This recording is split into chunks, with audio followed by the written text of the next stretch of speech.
Good morning, students. Now we will complete our chapter The Road Not Taken. We have done first two stanzas and its questions.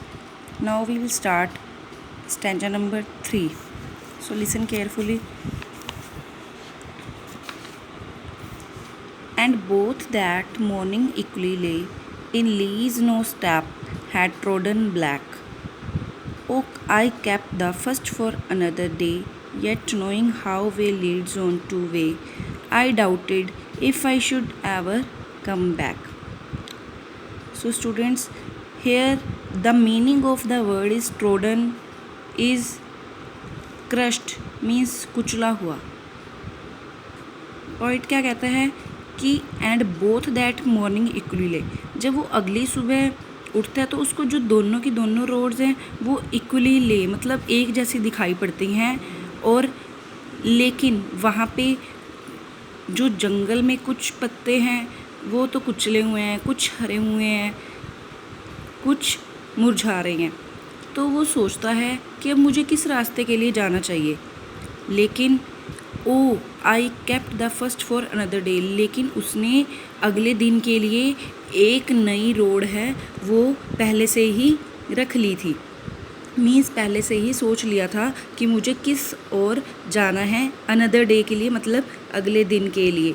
Yet knowing how way Leeds on two way, उसको पता है कि इसके और जाने के लिए बहुत सारे रास्ते हैं, लेकिन उसने उस रोड पर जाने को डिसाइड किया जिस रास्ते पर बहुत कम लोग जाते थे.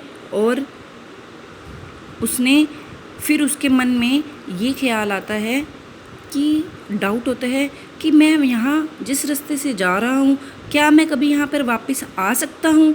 तो उसके मन में ये ख्याल आता है कि जिस रास्ते को मैंने चूज़ किया है, मीन्स जिस रास्ते पर बहुत कम लोग जाते हैं, क्या उस रास्ते में मैं कभी वापस आ सकता हूँ. क्लियर.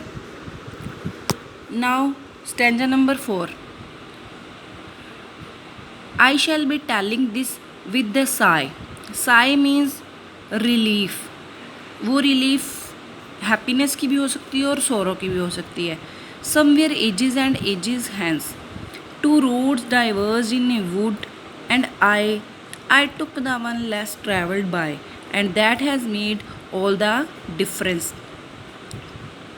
पोइट क्या कहता है कि I shall be telling this with the sigh, कि मैं ये जो बात है बड़ी गहरी सांस लेके, sigh means deep breath, with the happiness और विद सॉरो, मतलब ये बात कह रहा हूँ कि बताऊँगा कि someone ages and ages hence, कि मतलब बहुत समय पहले की बात कि two roads diverge in a wood, कि मैं बताऊँगा कि बहुत टाइम बीत जाने के बाद कि एक जंगल में दो रोड्स थी, वो डिफरेंट डायरेक्शंस में जाती थी, वो सेपरेट होती थी.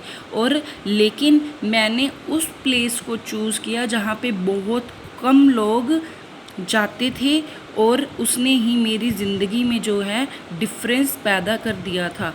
नेचुरली सी बात है, जिस रास्ते को हम नहीं चूज़ करते तो हमारे मन में आता है कि पता नहीं मैं इस चॉइस को अपनी लाइफ में अपनाता, अगर मैं ये ऑप्शन अपनी लाइफ में यूज़ करता तो पता नहीं मेरा फ्यूचर क्या होता.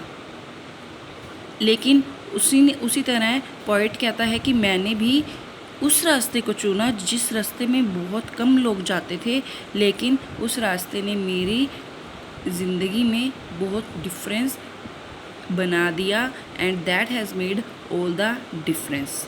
Clear. Means it's overall points depend on correlate our life.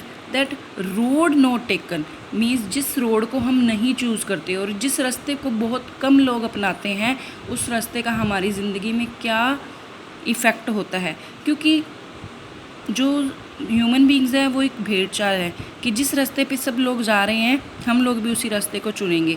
लेकिन पॉइट है वो उस रास्ते को अपनाता है जहाँ पे बहुत कम लोग जाते हैं, और उसकी लाइफ पे क्या इफ़ेक्ट पड़ा है ये इस पोइम में शो किया गया है कि जो हमारी चॉइसेस हैं वो हम कैसे चूज़ करें और उसका हमारे फ्यूचर पर क्या इफ़ेक्ट पड़ता है।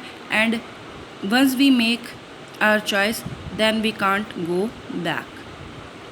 Thanks and have a nice day. I will send you answer key you will match and write on your fair notebook. Clear?